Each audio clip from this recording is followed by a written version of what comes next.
All this weekend, all next week, Newsmaker shows from the archives. We pulled out some Kevin Dorn newsmakers that have not been heard since they were originally broadcast. This one is from April 2012. John Blundell, who worked for Margaret Thatcher. Next on News Talk, AM 1480 WLEA, the Newsmaker Show with Kevin Doran. Well, we are very pleased to have with us Mr. Blundell. John Blundell was at Alfred last Wednesday, gave a talk on Margaret Thatcher and other issues, and through the courtesy of Dr. Bob Heineman, frequent guest on our show, he brought John here. And I see you've got a bunch of books with you. This is the one we talked about last time, Ladies for Liberty, which was an interesting show. These are women who made a big difference in American history. In American history. In a whole range of ways. And since I was here a year ago, that book has in fact come out last October, Ladies for Liberty, Women Who Made a Difference in American history. But we talked about it, I remember that. And of course you wrote a portrait of Margaret Thatcher, and as I recall, you know her rather well. Yes, I've known Margaret since 1972. Although I haven't seen her for about a year now, and she's really stopped seeing anybody other than very close friends and family. And they've closed down her office, and she no longer welcomes people or goes out in public. How old is she now? She's 86, turning Wow. 87 this coming October 13th. She's got issues. Her daughter has admitted in public several years ago now. Her daughter Carol said that, after 15 years as leading her party and 11 and a half years on the hot seat as Prime Minister, I think her phrase was, Mum's broken a few things. Mm-hmm, she's got a few busted things in her brain. And, that really, in the Meryl Streep movie, Iron Lady, which Meryl Streep, of course, won the best Oscar, the Oscar for the Best Female Actress. Mm-hmm. Half of the movie is Meryl Streep portraying Margaret as she is today, with issues. I don't quite know the difference between dementia and Alzheimer's, but some mix of the two maybe. And for half the movie, Streep is portraying Margaret with those issues, and then the other half is flashbacks to her glory days as Education Secretary, Leader of the Opposition, and finally Prime Minister. I've been looking forward to seeing it. Meryl Streep is a marvelous actress. And I just am curious, since you know Margaret Thatcher, I know you've seen the movie, what was your impression of the movie? Well, I think two things. Firstly, I went in to watch the movie the day it came out, thinking, will Hollywood take a swing at Margaret? Will it be neutral, or will she come out ahead? And I think there's no doubt at all that she came out ahead. And a whole new generation now is aware of this great woman. Because we have to remember, she's been out of power for 22 years. So people under 40 don't have that much recollection. Doesn't seem that possible. Of her. The second thing I was asking myself as I went in was, is it fair to portray a living person with dementia, to use shorthand? And I went in very worried about that, but I came out convinced that it was in fact okay for two reasons. One, she did cross the line in 1950 when she first ran for Parliament and became a public figure. And the law both in the UK and the USA changes once you decide to become a public figure. It completely changes. What you can say about other people and what they can say about you is very different. She was a major public figure for over half a century, and I think that makes her fair game in a sense. The second thing was that about that was that I think they do it very sensitively. She's not shown as being completely out of it all the time. About half the time, she's quite with it. And there's a wonderful scene toward the end where her daughter Carol, who was brilliantly played by I forget the name of the actress, but very, very well done, where Carol drags Margaret to see the doctor a month early because Carol is worried about mother's mental health. And Margaret can't understand this, and she goes very reluctantly. Anyway, it cuts to a scene in the doctor's office where the doctor's clearly finished his physical exam, and he's now asking Margaret questions about her mental health. And it's one of the days that she's plugged in, so to speak, and she's clearly lying. She's clearly lying to the doctor. It's quite funny. She's clearly lying to the doctor. And then the phone begins to ring behind the doctor. And it rings 3 times, and he completely ignores it. But each time, Margaret's eyes kind of dart to this phone. And after the 3rd ring, she says something like, and I'm not going to get this exactly right, but something like, don't you think you should answer the phone? After all, it might be somebody who really needs you. It's a glorious scene. And whoever, if there was an Oscar for best line in any movie of the whole year, that would be it. That would be it. Now, John Blundell, you were in Alfred last week talking about Margaret Thatcher. You know her. You worked with her. What kind of questions do you get when you're out speaking? I know you were at John Fisher last week, too. What do people ask you? I guess I get a mix of questions. I get a lot of personal questions, like what happened to her children, or what was her husband like, or that sort of thing. Really quite personal questions. And then on the other hand, I get quite detailed questions about policy issues, about how she privatised the commanding heights of the economy, how she reduced taxes, balanced the books, brought the unions back under the rule of law, started the peace process in Northern Ireland, helped the Pope and the President tear down that wall, and so on. So it's quite a contrast. Well, you know, the personal life of public figures is interesting, but it isn't what the history books are going to be concerned about. Now, there are some articles out there, maybe a book or two, I don't know, or maybe I'm picking this up from a book and I don't recall, but it has been said that she and Reagan were not as close as we always thought, that they had serious differences. Now, what is your view on that? I think that's wrong. It was Dennis Thatcher, her husband, who's not quite well done in the movie, in my view. The young Dennis, played by a younger actor, but the main part of Dennis, who's dead now, of course, but part of the movie is that she keeps seeing Dennis, keeps talking to him, doesn't think he's dead. It was Dennis who came home one evening. He'd been at a dinner at the Institute of Directors. He was a director of quite a large, medium-sized firm. And he said, Margaret, you've got to meet this man, Ronald Reagan. I mean, he's just like you in every regard. And before she became Prime Minister, Reagan passed through London 2 more times when she was leader of the opposition. Each time a 1-hour meeting was scheduled, and it turned out to be a 3-hour meeting. They were so enraptured with each other. She became Prime Minister in 1979. He won the 80 election and moved into the White House in January 81. Apart from, I forget who the first, somebody had been already lined up to, some leader of some tiny little country somewhere in the Pacific maybe, that was actually the first person to come and see President Reagan on an official visit. But she was the first important figure, major Western leader to come, and they spent a lot of time together. When Reagan came to England, he was even invited by Her Majesty the Queen to come down to Windsor, which I think was unprecedented. And of course, Reagan and the Queen shared a great love of horses. So there were many levels to this this relationship. The only time that she completely lost the plot with Reagan was over the American invasion of Grenada. Because that was a Commonwealth. Because remember, the British colonies, the British, and we even had a battleship only 2 hours away or something. And she absolutely let rip over the phone to him for about 20 minutes. He had it on loudspeaker in the Oval Office with several members of the cabinet listening, and a big smile on his face as she let her vent her anger.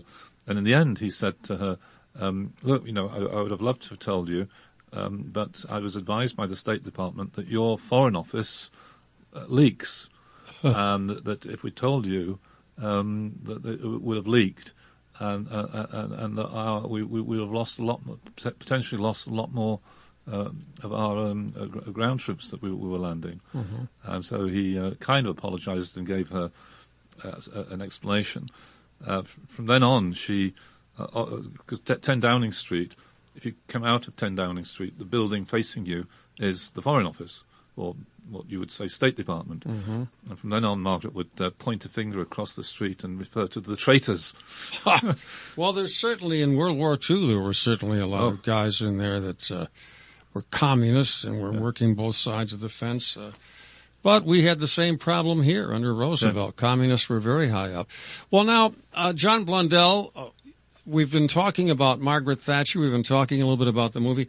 Let me bring you to American politics, if I may, because last week the Supreme Court was hearing arguments about Obamacare. Now, I am not that familiar with the National Health Service program in England, and I don't know if Obamacare is close to that, but you live there. What do you think of the health service in England? Well, the health service in England is very, very, very patchy. In some parts of the country, it's not too bad, and in other parts of the country, it's absolutely diabolical. But overall, and I've enjoyed healthcare on both sides of the Atlantic, having lived here for many years and having lived in the UK for many years. Overall, you're comparing America. I would compare, to use an automobile analogy, I would compare American healthcare to a Rolls-Royce, and British healthcare to some broken down old whatever. I mean, on some ratings, British healthcare is ranked next to last in Europe. Really, with only Bulgaria behind us on some rankings. Well, now people, you asked me earlier about what questions I get asked. I often get asked about what would Margaret Thatcher make of the American situation today. What would be her number one priority? And if Margaret was on WLEA today, I think she'd be telling you that any form of nationalising of your health service has got to be your number one concern, because once you get it, it's virtually impossible to get rid of it. Not even Margaret Thatcher, with 11 and a half years, could begin to change our nationalised health Did system. she try? She made some attempts, but minor reforms. But what happened was the Labour Party, once she started privatising, gas and electricity and water and the airlines and the freight companies and the other 45 things she privatised, Labour started beating her up over the nationalised health service. That Labour started saying the nationalised health service would be next. So she was forced to say eventually, the National Health Service is safe in our hands, and basically rule out any form of privatisation. And basically what's happened is, since Clement Attlee, the British Prime Minister, immediately after World War II, nationalised what was then a private mix of non-profits and for-profits, because of course we had a health service before it was nationalised. Wasn't like there was nothing out there. Once Clement Attlee brought in the nationalised health service after World War II, it very rapidly replaced the Church of England as the sort of central thing in the British psyche, and it's now more important than the Church in opinion polls. It's quite astonishing. We now worship the National Health Service, but David Cameron in the new Conservative government is having a crack at introducing some reforms. Well, that would be nice, and I'm among the majority of Americans who hope this thing will go away one way or the other. Either the Supreme Court will rule it out, or Obama will get ruled out. We don't know. What is your take on Obama, by the way? What would Margaret Thatcher think of Barack Hussein Obama? I don't think she would rate him that high. I think there'd be very little empathy there, really. There would be, his style of politics is so, and his principles, his philosophy are just be so alien to her that I don't think there'd be many visits between the two. I think there would still be a special relationship between the Brits and the Americans, but I don't think you'd see the warm personal connections between that she enjoyed with Reagan. She didn't with Carter. She didn't rate Carter very high, and Carter, because she had about 2 years of Carter before Reagan, and Carter didn't rate her very high.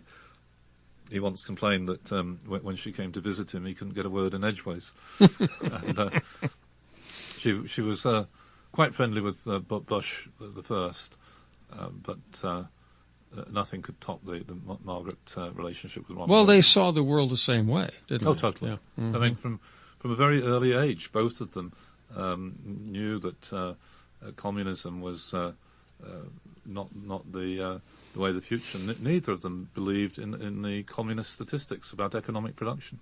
You know, just the other night, the Military Channel, I don't know if you've seen the Military Channel or not, it's very much like the History Channel. There was an interesting program on Churchill backing Tito in Yugoslavia when that went against what Churchill normally thought of communism. But it turns out that the fellow feeding him the information from Cairo was, in fact, a communist. So he was telling Churchill just how wonderful Tito was, when in fact Tito was a gangster. But too late, it happened. Now, when we finish this program, you will be somewhere else. What are you doing now? Touring the country, talking about the movie primarily? Well, I started off about 6 months ago touring the country, talking about my new book, Ladies for Liberty, Women Who Made a Difference in American History. But with all the interest in the movie, my diary has now been absolutely chock-a-block with talks about Lady Thatcher. Mm-hmm. In fact, some places where they'd booked me to talk about Ladies for Liberty, when the movie came out, suddenly switched on the... Understandable. So I'm very thankful to Meryl Streep for causing quite a spike in sales of Margaret Thatcher, A Portrait of the Iron Lady. And it was quite a spike in my speaking engagements. By the way, was she an Iron Lady, or was she, in fact, someone who, looking back over it, would just as soon have passed the whole thing up? That's also been said, that she gave an interview with someone in the 90s saying, you know, if I had to do it over again, I don't think I would have gotten into public life. I'm not sure if that's true or false, but what is your view of that? I very much doubt that she would have not gotten into public life. It was almost in her genes. Father Alf Roberts was a local councilman, alderman, mayor. He did every single thing he possibly could. And from the first day she got in politics, and from the first day she got to Oxford University, she was deeply involved in politics and became, I think, the youngest Conservative female parliamentary candidate ever. It was the Russians who, in about 1976, thought they were giving her a great insult by calling her the Iron Lady. And she immediately saw the value in that name. Yes. And adopted it, much to the chagrin of the Russians, who thought that this was a great insult. John Blundell, our time is up. It's always a delight speaking with you. And the book, in case he started touring the country about this book, Ladies for Liberty. You and I talked about this about a year ago, because you were working on it, and I said, well, who are the women in that book? Well, thank you very much for being with us. Thank you for coming to Alfred and speaking to the people in our area. Thank you so much. John Blundell there on the Newsmaker Show from April of 2012. It's AM 1480 Wlea on the Newsmaker Show for this week and next week. We've pulled out the shows from the archives with Kevin Dorn. When we come back, we're going to hear a segment of a show from Dr. Christian Kopff and Kevin Dorn. Stay with us. This is Jack Emmerich from Steuben Trust Company, and we want to wish you a happy holiday. During this holiday season, we would like to take the opportunity to thank our loyal customers. Steuben Trust has been serving our communities for over 100 years and will continue to focus our attention on the needs of local families, businesses, and farms, helping our communities grow and prosper throughout the new year. Visit us online at SteubenTrust.com. Best wishes for a happy and healthy holiday season, and remember to support your local businesses. Member FDIC, Equal Housing Lender. Before we get back to our special newsmaker today with Kevin Dorn, and his next guest will be Christian Kopff, we check in with meteorologist Gary Best. Yeah, the forecast's not looking too bad. Santa's going to have an easy time of it this year because no big storms, although out towards the west coast, the Pacific Northwest, They're going to be dealing with some rain and some mountain snows, but the rest of the country looking pretty quiet.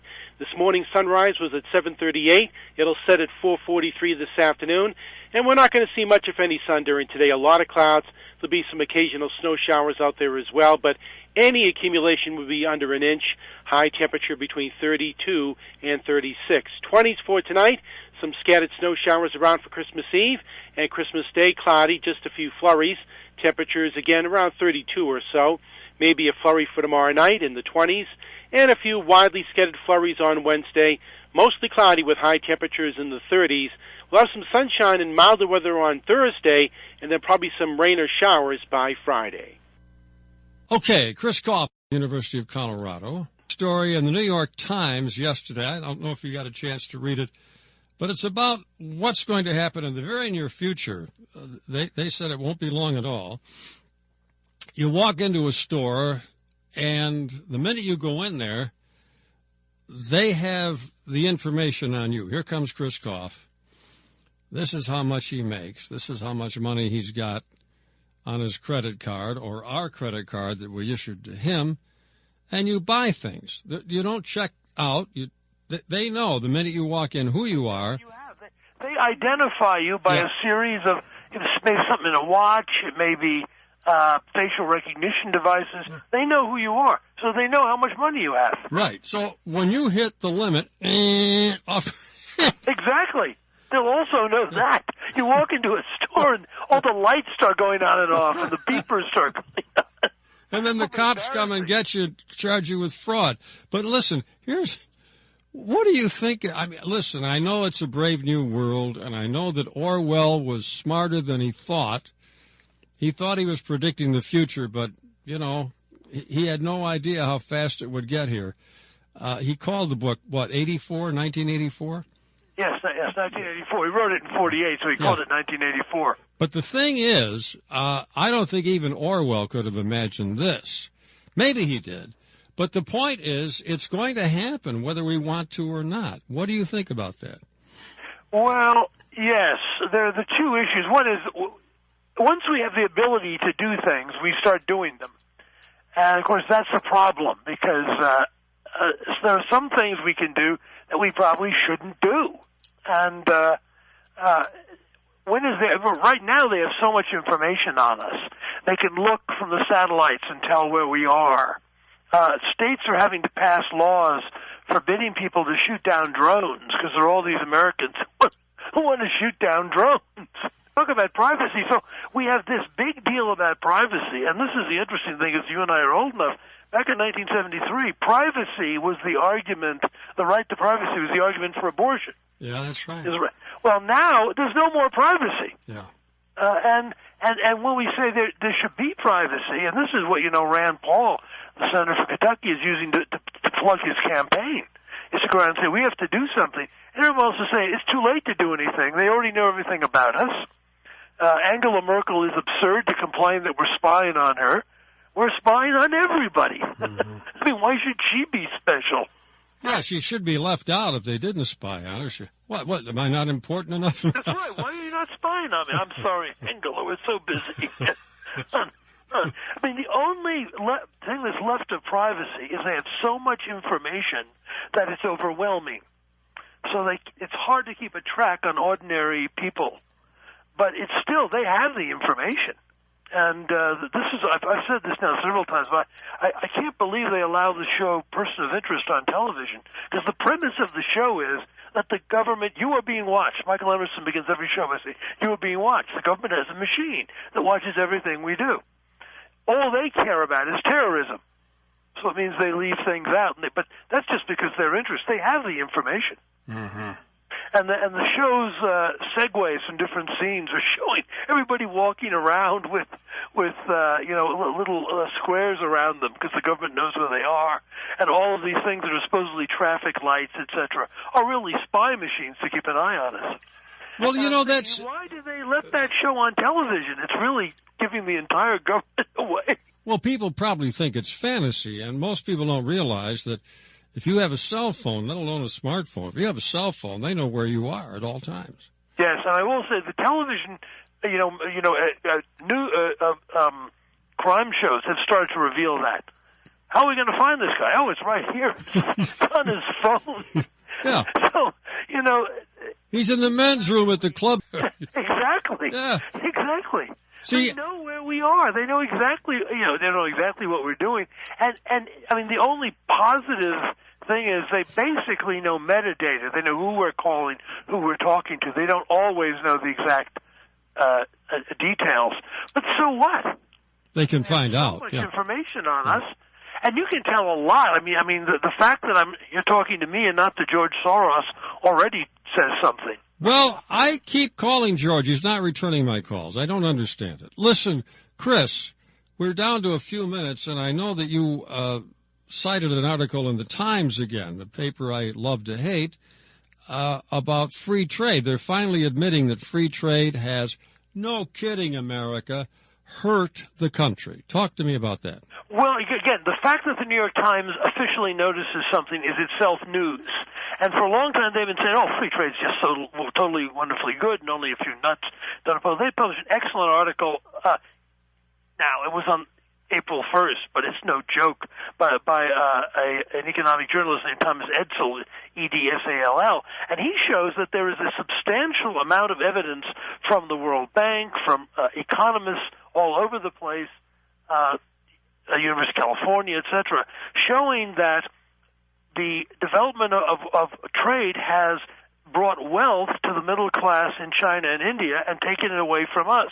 And the more competition, the more we're in direct competition with China, the more likely we are to be losing. So workers from 1992 to 2007 who were heavily competitive with China lost the equivalent of half a year's pay, whereas people at the low end of the scale lost relatively little.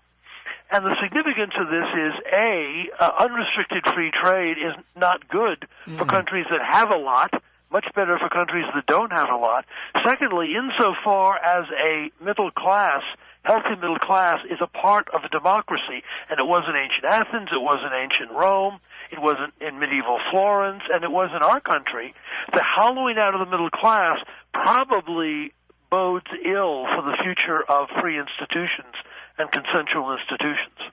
Fox had a program on, I haven't seen it yet, I taped it, about all the surrendering he's done. Obama, the latest being cutting the Army back to pre-World War I levels, and the Navy back to World War I, pre-World War I levels.